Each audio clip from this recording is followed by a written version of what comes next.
majoritaire que ça au niveau des sensibilités.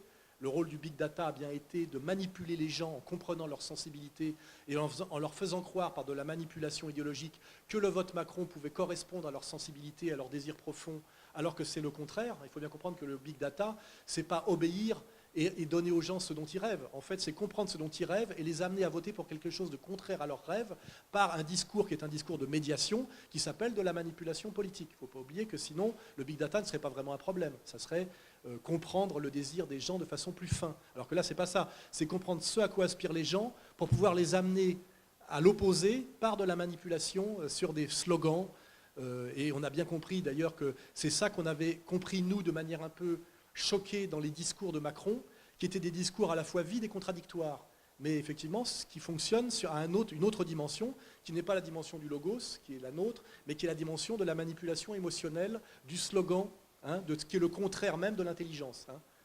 Voilà, qui ne pratique pas par une construction de raisonnement, mais par des choses qui touchent au cerveau reptilien, à l'émotion, à la sensation. Et on voit bien qu'il y a ces deux mondes aujourd'hui qui sont opposés. Le monde de la manipulation sensationnelle, d'une certaine manière, et le monde qui essaye de maintenir le travail de compréhension par le logos. Et là, on voit bien qu'il y a le monde, effectivement, du combat grec et le monde de la manipulation que je ne nommerai pas, mais que les intervenants précédents nous ont quand même assez bien précisé, n'est-ce pas? On est quand même dans ce combat-là radical et dans aucun autre.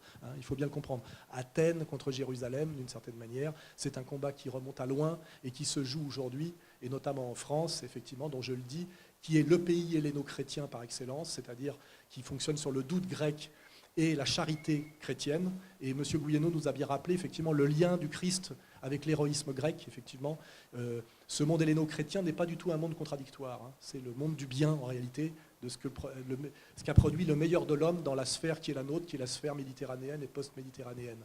Socrate et le Christ, le doute et la charité. Voilà, c'est-à-dire le génie grec, c'est le doute, et ce qui manquait au grec, qui était l'amour, qu'il y a chez le Christ.